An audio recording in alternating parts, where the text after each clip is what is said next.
that fight happen against Islam. You think so? It's starting to seem like Ilia Topuria's words are getting under Islam Makhachev's skin. Islam usually keeps quiet when it comes to the Georgian contender, but this time, he didn't hold back. He hit back hard. And it wasn't just Makhachev, plenty of MMA fans also had strong reactions to what Topuria said. On top of that, Chael Sonnen made it clear he's not backing Ilia either. Meanwhile, Alexander Volkanovski has now set his sights on Movsar Evloev, though Dana White might not be on the same page about that matchup. Elsewhere, behind-the-scenes footage surfaced online showing Diego Lopez in tears after his defeat to Volkanovski. Another clip showed Dana White personally congratulating Paddy Pimblett after he beat Chandler. And even more leaked footage revealed a touching moment, Pimblett visiting Chandler and his family just minutes after their fight ended. By the way, we're only a few subscribers away from hitting our next big milestone, 85,000. If you've been enjoying the content, hitting that subscribe button would mean the world. Thanks a ton in advance. Now back to Topuria, he's officially reached a new milestone. Joe Rogan invited him onto his podcast, a move that marks a big moment in Topuria's career. But not everyone thinks it's just about recognition. Some fans believe this is part of the UFC's master plan, with the promotion putting its full weight behind Topuria. Many are convinced a huge showdown is brewing, Islam Makhachev versus Ilia Topuria. During his time on Rogan's show, Topuria didn't hesitate. When asked about fighting for the title, he sent a clear message. He wants Makhachev.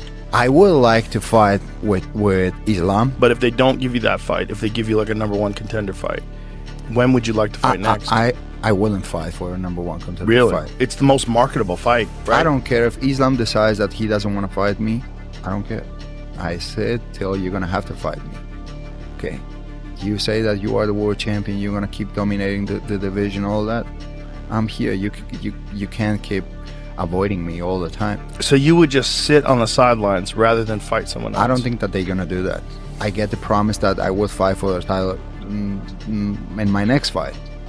So how much time you will stop me and from the fighting? And I prove that I deserve that shot. Once I pass him, I get the title, and you put me against Paddy. Topuria didn't stop there. He also highlighted the UFC's history of granting title shots across divisions. If they gave those opportunities to guys like Henry Cejudo, Conor McGregor, GSP, and John Jones, then why not me? He asked. I've earned it. I knocked out 2 legends of the sport. Normally, Islam Makhachev stays quiet when it comes to Topuria, but things heated up after Khabib Nurmagomedov made an appearance on Chechen journalist Adam Zubair's podcast. Khabib stated plainly that, in his view, Arman Tsarukyan poses a greater challenge than Topuria. Topuria didn't hold back in response. He fired back with, Khabib knows I'm the one who can dethrone Islam. That's exactly why he doesn't want this fight to happen. Islam responded shortly after with a bold tweet. Don't bring up my name or my coach unless you've actually beaten someone from my top 5. But then he deleted it. That move sparked chaos online. Fans were quick to divide. One side questioned why he'd delete something that wasn't even harsh. Many felt he was just speaking facts. Meanwhile, Islam seems to be playing the long game. He wants Tsarukyan to fight Topuria while he waits for the outcome of Belal Muhammad versus Jack Della Maddalena. After that, Makhachev plans to jump to welterweight. But fans are calling out the hypocrisy. Islam fought Bobby Green and got a title shot. Now he wants Topuria to fight King Kong first? It's wild. And yet, this is all strategy. Topuria isn't throwing low blows. He's not crossing personal lines or dragging religion or family into it like McGregor once did. He's keeping it respectful, using psychological pressure to edge himself closer to the title fight. It's a smart play. Makhachev, though, is eyeing something bigger. His goal is to chase gold in another division. But there's one huge roadblock, Belal Muhammad. Khabib recently admitted that Belal is like family to them, and that kind of bond complicates business. They don't want to put relationships on the line for belts. So for now, Islam's stuck in a holding pattern. But from Topuria's perspective, it's all lining up. He's convinced the next big title fight will be Islam Makhachev versus Belal Muhammad. And he believes it's not just likely, it's inevitable.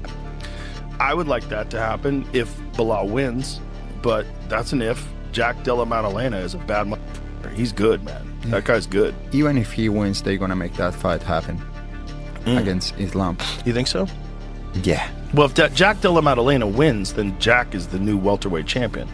and maybe he fights Islam. That makes a lot of sense. Take Arman Tsarukyan, for instance. He's certain that Topuria's upcoming bout will be for the championship without a doubt. Topuria's coming up. Yes. What if they stick him in front of you? I think he gotta fight for the belt for sure. He is? Yeah. All right. Just dropping his 145. But do you think the UFC gonna give him the title fight? I think he left 145 because of that. Because they said, okay, we're gonna give you title fight. Islam doesn't want to fight him because if he wins him, people are gonna say, okay, you again beat the 145 fighters and he's not #1 contender. If Islam beats me, and then I think he's done with his division. He beat everybody. Just he gotta beat me, and then people can say that. Beef is about as straightest shooter as you're ever going to find. I'm telling you, when he's mad at me, he tells me. When he's mad at someone else, he tells you. He doesn't hide. So when you hear him say things publicly, take it as fact. This isn't him posturing. This isn't these guys trying to raise the price on the fight or anything. This is a true emotion, a true feeling, because honestly, that's how these guys operate. Islam has title fight victories, but they're Volkanovski, huge name of the featherweight, Dustin Poirier, name, right? And he probably felt the love after Renato Moicano, right? On short notice. So of his 4 fights, there are a lot of situations where he just didn't probably feel the love. And if you're trying to build a legacy, you gotta feel that love. The update should not feel good for people that support the idea that Ilia Topuria should fight next. I'm just being honest with you, because I'm telling you, I know these dudes. I know these dudes, and I know when they talk to you, you might as well listen, because they're telling you the truth. In the meantime, Topuria's momentum just keeps building. His presence is growing bolder, his words more cutting, and every step he takes feels more threatening. But now, Chael Sonnen has stirred the pot, alleging that Ilia didn't willingly give up his belt. He was stripped of it. I realize the official tale is to be told that Ilia vacated the title. I am aware that that's how we need to tell this as fight fans. But if you weren't told that as fight fans, you just went and looked at what happened, you would have no choice but to realize he was stripped. There was nothing about the way that played out, including the fact that he was no longer champion. He was no longer champion on Saturday night when the bell rang. Are you aware of that? It might seem like a small detail, but if you look at what happened, he was stripped. Now, they've all decided to go along to get along and use a word vacated, and it does matter. It matters to the fighters for whatever silly reason. I'm just sharing that it does matter. I'm not willing to play along. He didn't vacate that belt. Ilia got. But according to Dana White, Chael's version isn't accurate. Dana insists it was Topuria's own decision to relinquish the belt, aiming to keep the division moving instead of putting it on hold. Did he vacate the belt, or did you guys say, if you're moving to lightweight, then we don't want to hold up the featherweight division? No, he did that. He said, I've done everything I can do here. I'm ready to move up. And he vacated it. He said, I shouldn't be holding up anybody's opportunities. And, it's always... I respect when guys do that. Terrence McKinney isn't sold on Topuria's jump to lightweight. In his opinion, Ilia simply doesn't have the size to hang with the bigger guys in that division. Ilia moving up to 55. What do you rate his chances if the Islam fight happens? He's getting dominated. I hate to say it. You think so? I just think just the height and his frame is just... It's not big enough for the weight class. Why? Really? Yes, that's how I feel. How important do you think that is? It's huge, because Michael Chandler, you see him, he's jacked, you know what I mean? So he's like one of the other people. But once you get up the weight class, like the game's so evolving. People are like 6'3" now. Look at Ignacio. Look at Joel Alvarez. These guys are itching towards the top of the division. So like you gotta have some height. Charles Oliveira shared his thoughts on a potential clash with Ilia Topuria, saying he'd treat it like any other high-stakes fight. He has respect for Topuria, calling him a tough competitor, but reminded everyone that the lightweight division is stacked with killers. Eso de que os enfrentéis, ¿cuál sería tu predicción para esa pelea contra Ilia? Sí, se essa luta acontecesse, caminharia para frente como sempre caminhei com todos. Sim, sabendo que é cara duríssimo. Porém, a categoria do peso leve é uma categoria muito complicada. Tem esse cara que tem a patada muito dura, tem um jiu-jitsu muito bom, pero caminharia para frente o tempo inteiro em busca do nocaute para poder mostrar que minha categoria é uma categoria muito difícil. Pero, como falei, para mim, tenho todo o respeito do mundo pela pessoa que é e pelo grande campeão. It's not an easy place to rise through. Meanwhile, after getting past the dangerous up-and-comer Diego Lopez, Alexander Volkanovski has now shifted his focus to Movsar Evloev. However, there's uncertainty at the top. Dana White might not be on board with that matchup. Volkanovski believes Evloev has earned the opportunity, noting how long he's been campaigning for it. He sees value in the fight, especially if he can be the first man to hand the Russian his first professional loss. Still, Alex admits he's unsure whether Dana sees it the same way. Surprisingly, Evloev agrees. He's also not convinced the UFC president will sign off on the title shot. I've got to ask you about what's next. Obviously, everyone will talk about the Movsar fight. I don't know how exciting or how excited people are about it. The Ilia fight, I'm sure, is one you'd love to run back.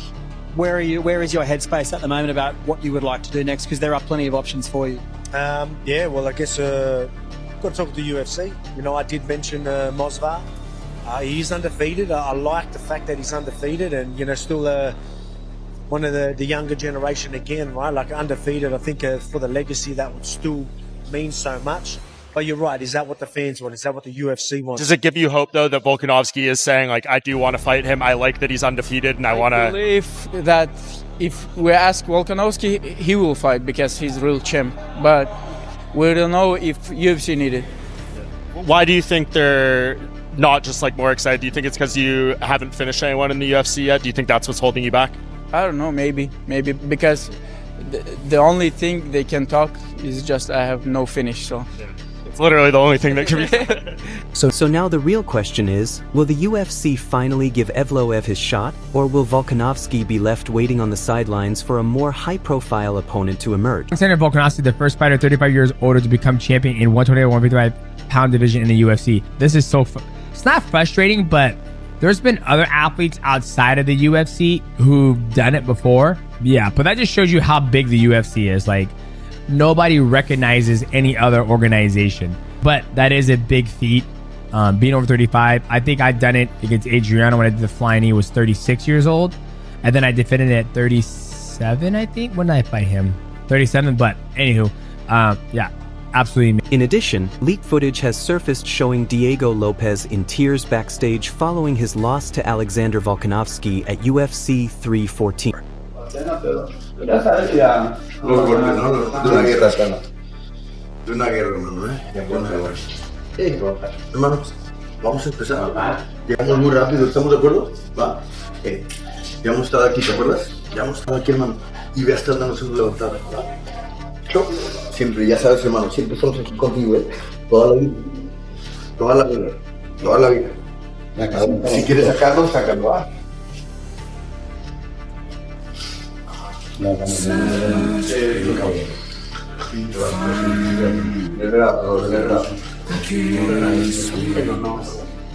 The emotional moment highlights the toll of the fight. Meanwhile, another clip has also made its way online, capturing Dana White congratulating Paddy Pimblett after his victory over Michael Chandler. Oh, dude. You like that? Wow. You like that? Hey, you look So is it nice? That's how we roll, man. Everybody keeps doubting you, man. Everyone, and then we prove them wrong every time. In another leaked clip, you can hear Dana White expressing his admiration for Paddy Pimblett, saying, "You like that? But everyone keeps doubting you, man. Everyone. And we prove them wrong every time. Congrats." It's a moment that really shows how much Paddy's victory means. Additionally, another piece of footage has surfaced showing Paddy Pimblett visiting Michael Chandler and his family right after their fight at UFC 314, highlighting the respect and sportsmanship between the two. Thank you very much.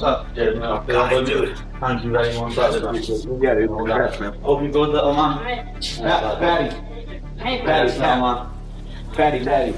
Thank you very much. Again, bro. Thank you. Just having one answer here. I appreciate it. Yes, sir. After his loss to Paddy Pimblett, Michael Chandler shared an emotional message reflecting on the pain of the defeat. He wrote, "There are really no words to describe the pain and disappointment you feel. You just live in it, let it run its course, and take what's left. From there, you rebuild. The best you can do is move forward with confident expectancy and pride in the effort. One thing is certain, I can rest knowing I prepared the best I could, and I alone was responsible for my shortcomings in that octagon. My team prepared me, the UFC gave me the opportunity, and I stepped into the ultimate proving ground, ready. Bested, but never beaten, never out of the fight, still in pursuit. And this picture sums up how I feel and what truly matters. Bruised, bloodied, and heartbroken, but I have my soulmate by my side and 3 little hands to hold. The future is still bright. Welcome. See you at the top. A lot of people gonna trash on me because I'm trashing Michael Chandler, but in reality, McGregor destroyed his career, brother. I think that was McGregor's fault, brother. Yeah. You know, 2 years without fighting, waiting, brother. Plus at his age, you know. Yeah, but you cannot count on McGregor, you know. He's talking about being president, you know. He's talking about being fucking president of Ireland, bro. Imagine that. Ian Gary didn't hold back when discussing Carlos Patino. After watching some old footage, he called him a quitter, stating plainly, he's not a fighter. Gary's words were sharp and direct, showing no hesitation in voicing his opinion. Yeah, look at this. This is a video of Carlos Patches and his true fighting spirit. It's called being a quitter. He'd just been beaten up all the rounds prior, puts his hand up, shakes his head, says, I'm done, and then just drops to the ground in absolute despair because he knows that deep down, he's not a fighter. Tom Aspinall expressed his frustration with not being able to fight more frequently. The interim champ made it clear that he's ready and eager to step back into the octagon, but he's waiting for the UFC to give him the green light. Give him the green light. I've been your biggest challenge to date as a fighter, as a UFC fighter? To be honest, there's nothing to really complain about too much apart from the knee injury, but I think that was a blessing in disguise anyway. I feel like I learned so much from that, and I came back way better. Since I came back, I've been gone 3-0 with 3 first-round knockouts, so yeah, I mean, it wasn't good at the time, but I learned a lot from it. What about securing fights? That's definitely tough. The timing between fights is not something that I'm too keen on. I'd like to be more active, but I guess that's the way it works at the top. I don't know, I've never been in this spot before, so activity lately has been a bit of a problem, but I feel like it's all going to work out pretty good. Do you ever get UFC nerves at all? I'm always nervous to fight somebody. It's not the most natural of things to meet somebody in an octagon. Fly out somewhere, put a pair of gloves on, take your shirt off, have a fight with somebody who you've never met before, or don't even know really, in front of millions of people. It's, you know, it's pretty scary stuff. So yeah, I'm nervous every time. Finally, what motivates you to keep pushing? I want to be the best. I want to be the best in the world, and I want there to be no debate about it. I want everyone to think about heavyweight MMA and think about me and think that I'm the guy and think that there's no debate that there's anybody else close to it. That's fine. That's a wrap for today. If you enjoyed our content, don't forget to hit that like button and subscribe to the channel. We'd really appreciate your support.